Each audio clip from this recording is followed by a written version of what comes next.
You very much. You're welcome. Okay, thank you everyone for coming to listen to my humble little presentation. So today we're going to be talking about appreciative inquiry. It's kind of a newer kind of approach to professional development. And in talking about a study I did with my colleague Muslim Yosefi, who's now in Iran. I'm obviously a bit worried about him, but uh, yeah, it's a project that we've been collaborating on for a while.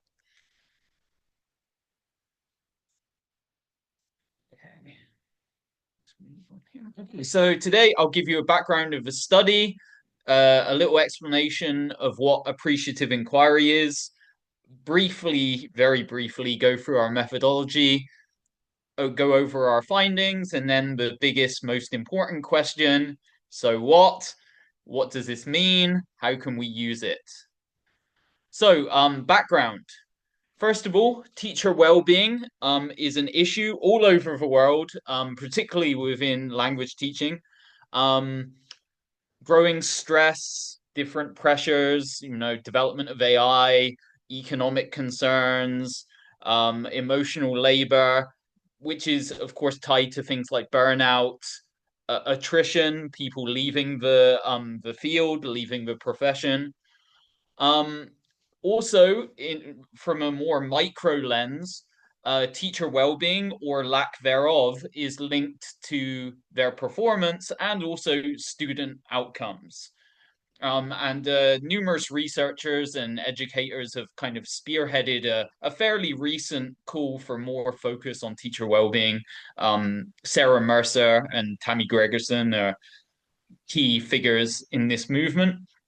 Um, and there's especially a need for like context sensitive support. So teacher well-being within Japan is going to be different from teacher well-being within, the UK or Brazil or Iran.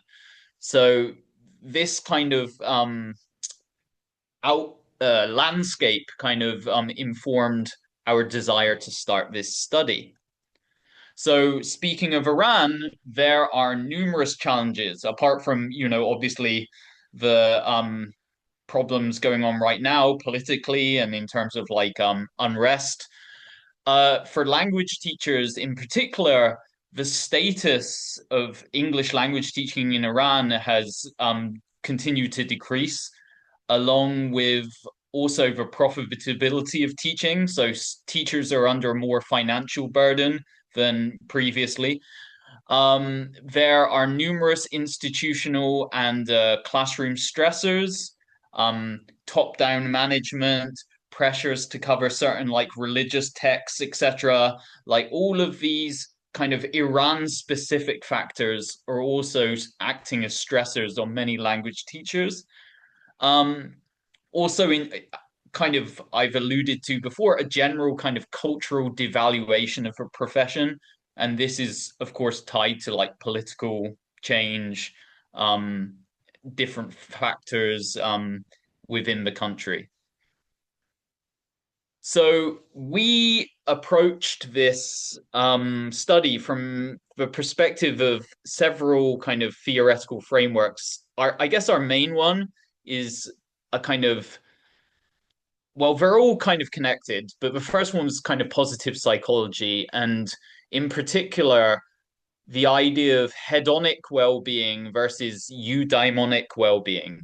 So hedonic well-being is pleasure, feeling pleasure, having a cupcake, drinking a beer, having, watching a movie, something like that.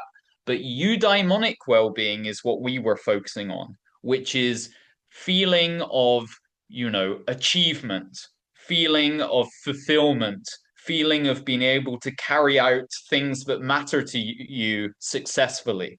So that's kind of what we were focusing on. Also, the idea of well-being being ecological.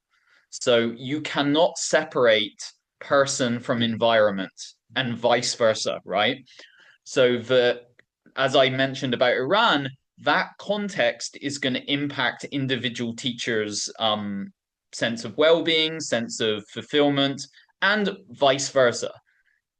Teachers are agents who have the ability to impact the context that they are in.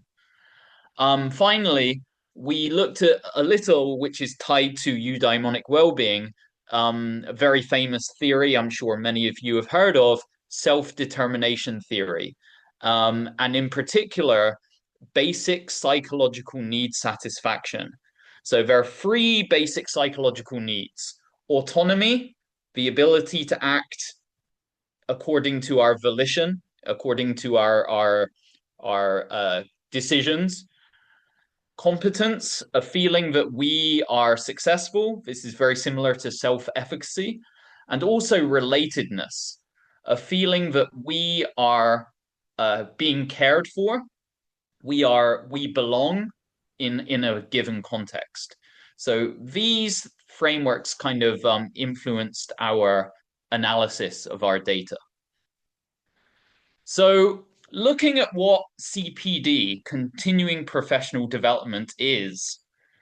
So I'm sure many of you have had some kind of contact, directly or indirectly, with continuing professional development.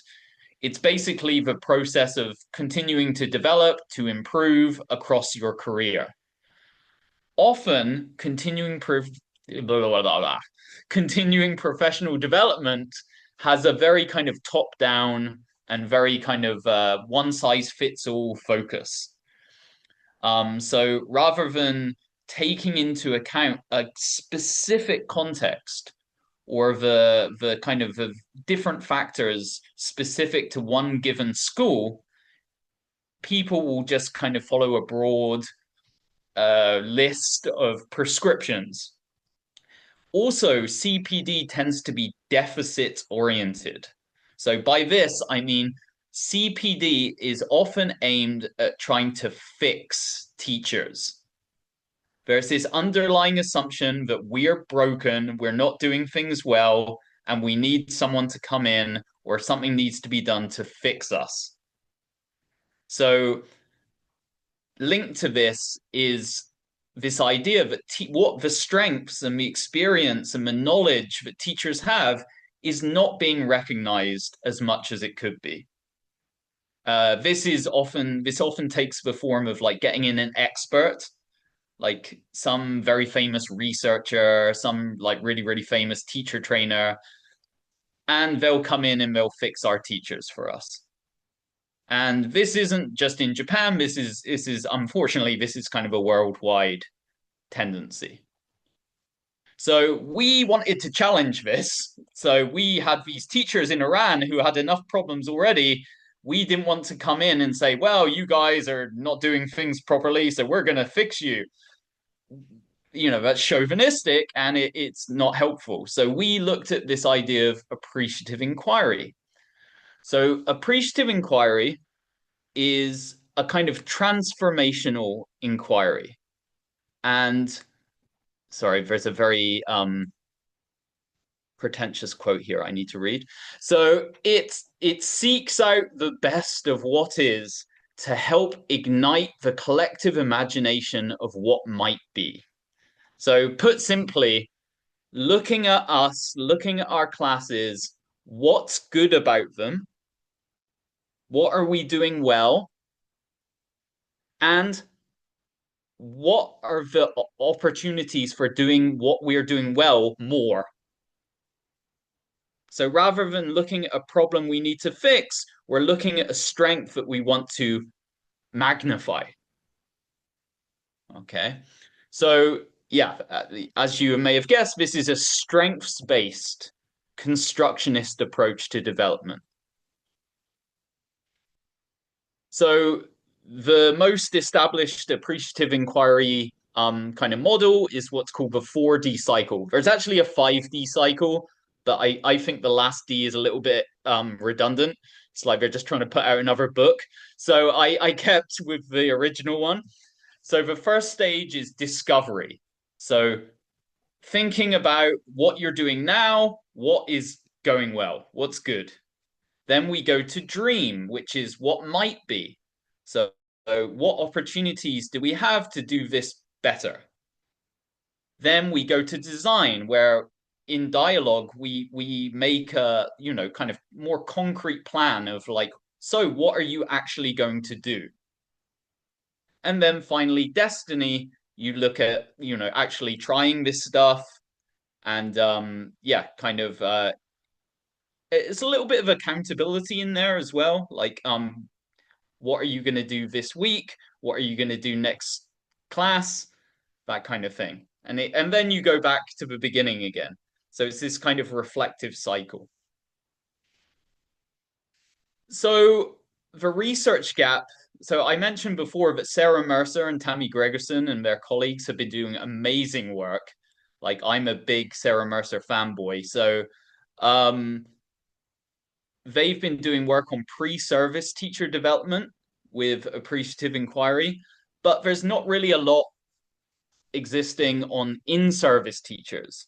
And a lot of existing research has shown like the pressures on pre-service teachers differ quite significantly from the pressures on in-service teachers. So we thought that, yeah, we needed to do something based on this research gap.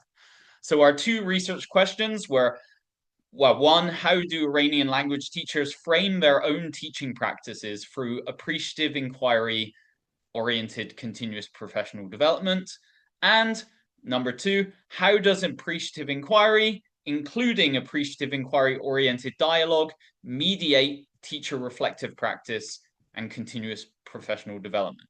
Put simply, question one, how does appreciative inquiry help teachers to, or how does appreciative inquiry cause teachers to view their own teaching? And question two, how does appreciative inquiry help them do something with that? So what we did, this will be super fast. No one cares about methodology. So we did a multiple case study. We interviewed 8 Iranian secondary school teachers, and we did like a very in-depth multiple data source kind of case study of each of our participants. We used like interviews, reflective dialogue, artifacts, field notes, all of that qualitative goodness. Um, so the actual intervention, we held 3 dialogue sessions based on the 4D cycle I showed you previously. My colleague Muslim, he did this in Iran. There were different like technological barriers that we had to negotiate, so it wasn't feasible for me to do it from Japan. Also, Muslim did it mostly in Persian, and then we translated it later. Um, so what we found, first of all, reflection, like the intervention was reflection, but we actually found that many teachers were doing reflective practice by themselves already. And this reflective practice they were doing with students through student data, like student feedback, teacher collaboration, peer discussions, teachers watching their classes.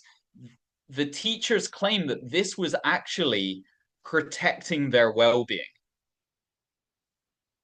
Even though they had all these contextual pressures, like from their institution, from the government, from society at large, they found that like reflecting on their practice with people who they valued, like their students and their colleagues, kind of protected their well-being. And it gave, again, going back to this eudaimonic well-being, it gave them a sense of fulfillment because they felt that they were improving as practitioners. And yeah, this was linked to enhanced self-awareness, self-efficacy, and professional meaning for them.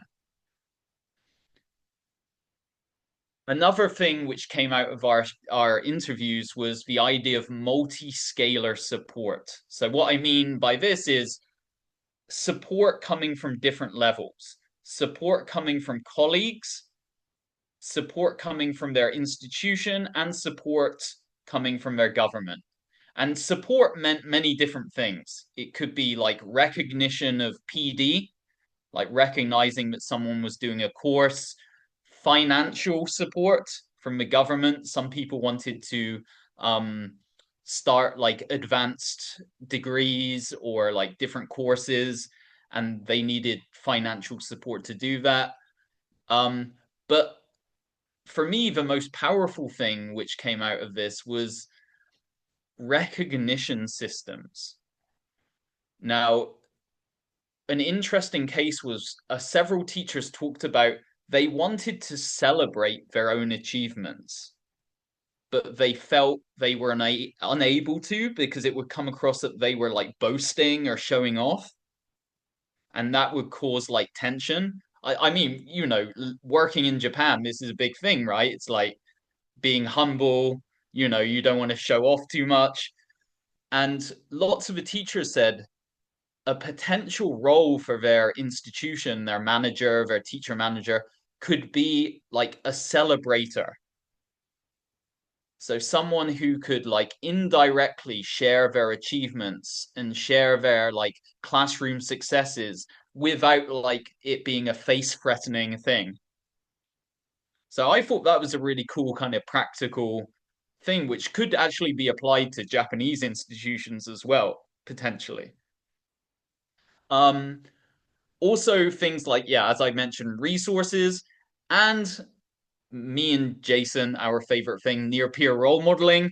The idea of teachers being near peer role models to each other.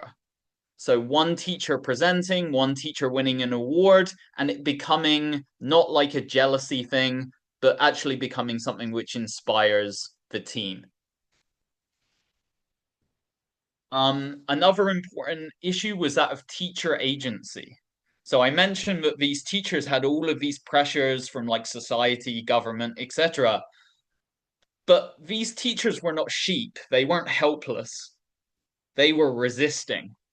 Not in like an aggressive way, but in a really, really inventive way. So they would use like ICT to get around like boring textbooks, or they would create activities to get around like boring curriculum. And so they were always trying to find loopholes. And this was also in turn enhanced by the reflective practice that I mentioned earlier. Because as they were reflecting with other teachers, their screwing with the system arsenal grew because they were sharing all these little loopholes and all of these ways to get around things. And this, again, contributed to their sense of meaning and self efficacy. So this showed that they were not just like victims of circumstance. Even though they had a lot of pressure, they were working with it. Um, and then finally, our last kind of big theme was the reflective practice, sorry, the appreciative inquiry process itself was found by many participants to have contributed to their well-being. So rather than giving a one fits all kind of approach, the appreciative inquiry questions were directly tied to each individual's experience. So, for example, tell me about a success that made you feel good as a teacher in the last year. It's like deeply personal and like really like rich narrative reflection rather than you should teach like this because da da da da teaches like this. Insert famous professor teaches like this. Like it's completely tied to their individual experience. One participant called it a me space, which I thought was cool. A me space for autonomy and hope, where their individual teaching strengths and experience were the main course. They were not a side dish. Like it was all about them. And again, yeah, encouraging individually tailored strength-based developmental pathways for teachers to explore later. So what? The implications, I think, for Iran and also many contexts are that reflection and multi-scalar support systems can be really, really helpful for teacher well-being. So giving teachers lots of, again, like autonomous, they don't have to take it, but giving them the opportunity to reflect with colleagues, to reflect with students, to reflect with management. Or things like this, like, external PD events, right? Like NUF Symposium, Jout, Jacet, whatever, right? ETJ is a great one too. Also, the idea of appreciative inquiry being maybe a relatively unexploited and potentially beneficial approach to PD. So rather than going in and like looking for problems, why don't we look for wins? What are we doing well? How can we do it better? Um, and also the idea of like foregrounding agency. So where's a loophole that you can use without like, flaunting the rules, but where is a loophole that you can exploit to improve your class even more? Also, the idea of communities of practice is important. Fostering professional communities of practice based on strengths, where we can come together, share our individual strengths in a non-judgmental environment. Lots of teachers are scared of like sharing like doing like class visits or like sharing experiences in class because they're worried about being judged. But if we take a strengths-based approach, that is, from the ground up, that is going to be mitigated. So, yeah. On the other hand, this is not a magic bullet. The situation on the ground is rough. There's a reason all of this teacher well-being research is blossoming because there's a need for it. Um, but I think you know some context specific and dialogic approaches could be useful to complement kind of more top down, one size fits all interventions. Our study had many limitations. It was self-report data, so we didn't do any classroom observations. So what the teachers were telling us, we had to kind of take their word for it. The time frame, we wanted to do a more longitudinal study, like over a year or two. That would be even better. And of course, due to its nature, it was limited to the Iranian context. So we've already started on the next study in Japan this time, working with a bigger group of colleagues and a more longitudinal study. So we're hoping to get some interesting stuff out of that. Okay, I will share my email address. I cannot share this paper because it's behind a paywall. Okay, put two and two together. And that is all. If anyone has any questions, I would love to hear them. Thank you. Thank you. Thank you, Daniel.